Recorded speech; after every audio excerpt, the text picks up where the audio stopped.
Senator Hanson. Much. I rise to speak on the Excise Tariff Acts and Customs Tariff Act. The government says in the Common Explanatory Memorandum to these two bills that it seeks to harmonise the rates of tax on different tobacco products. The Excise Bill deals with tobacco products produced in Australia, and the Customs Bill deals with products imported into Australia. In effect, these bills deal with 85% of the market, that is the regulated and legal market. These bills do not deal with the remaining 15% of the market, which KPMG describes as an industry dominated by serious and well-organised crime, which see the illegal tobacco market as a low-risk, high-profit business. The Australian Customs and Border Protection Service estimates the duty on tobacco that would have been evaded but for seizures to be just over $1 billion in 2015-16. No one knows how much tobacco, mostly in the form of cigarettes, evaded detection and found its way to the black market. Although it has been illegal to grow tobacco in Australia since 2006, tobacco continues to be grown illegally and sold as chop-chop, and much of this is bought by smokers who roll their own cigarettes.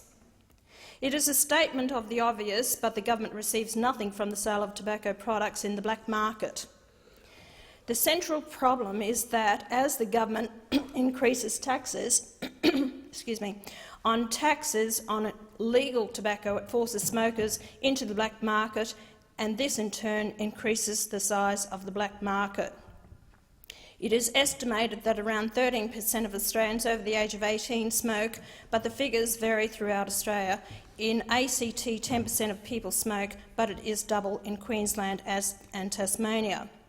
As I referred to the black market, I find it quite appalling that the government knows this is going on. The black market is bringing in quite a lot of cigarettes and sold on the black market.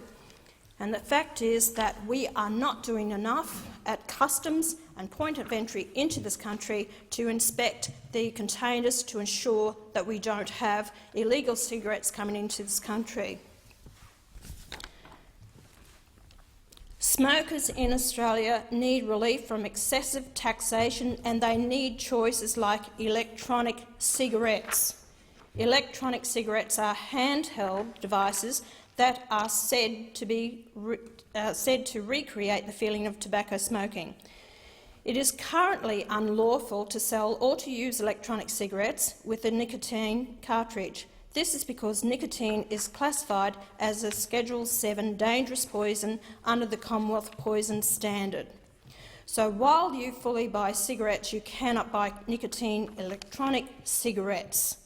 It is a question Australians who smoke ask every day, and there is no sensible answer because the government is spending its time raising another $150 million when it already gouges $11.6 billion a year from smokers.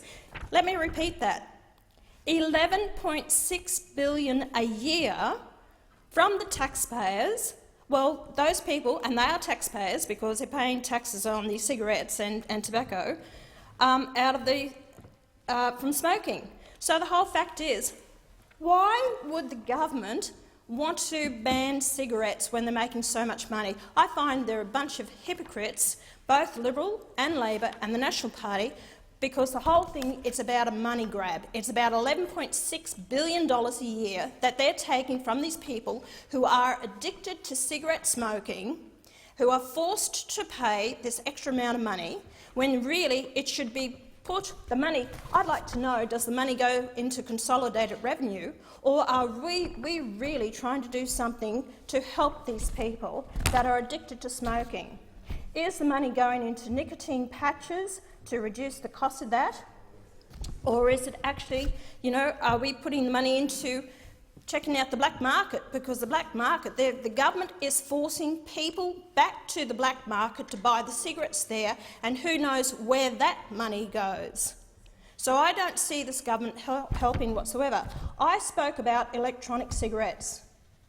We're talking about nicotine. What is cigarettes? Cigarettes are nicotine. So why are we opposing the electronic cigarettes that is known that it can help and assist people to cut down on their smoking and hopefully get off the cigarettes? That's what we're here for, is to make the right decisions for the people out there who are struggling. And most of these people who are addicted to cigarettes and smoking are the ones who can least afford it.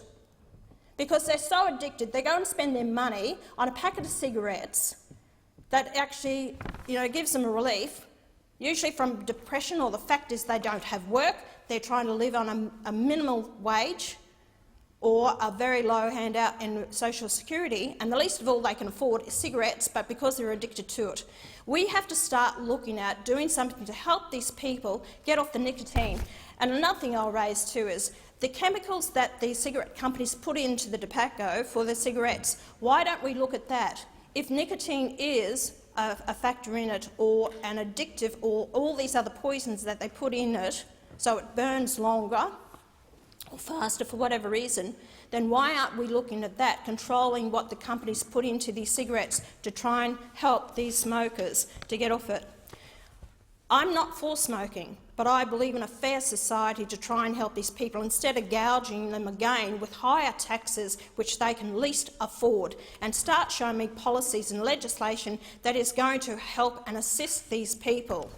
Because I see it as a money-making racket from the government, just another area of collecting more taxes. It is unfortunate that the government is not putting forward a bill today that simplifies the regulation of nicotine electronic cigarettes in Australia, and to do what is necessary to make safe the capsules which contain the substance on the electronic cigarettes.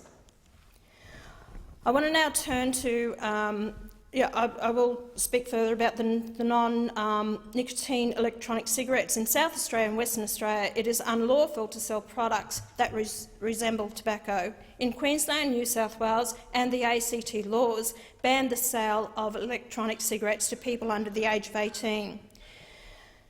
The legality of advertising and promotion of non-nicotine electronic cigarettes varies throughout Australia. The same situation arises for the use of non-nicotine electronic cigarettes in smoke-free areas.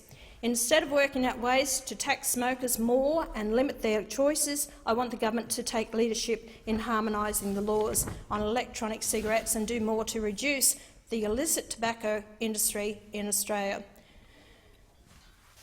Like I said, the government expects to raise a lot of money, and for those people out there who are non-smokers, and I have to be honest, I was a smoker, a very passive smoker, which I gave up smoking in 1995, so I don't smoke, and my smoking was just a social smoker. So I understand from both sides of the coin, and I don't encourage my children to smoke at all, and they are adults and they do their own thing. But I'm looking at this from both the health aspect. I'm also looking at from what is right to help people in Australia who are truly addicted to cigarettes, and we must do more than tax them to the hilt and thinking that that is the way to get them off cigarettes. It is more of an educational process. It means more to help these people, and that's where I'll be looking at, and I hope the government will actually look at it rather than, again, every year they're going to be raising the taxes more and more every year, and I can't see people being helped with this at all. Thank you. Senator McGrath.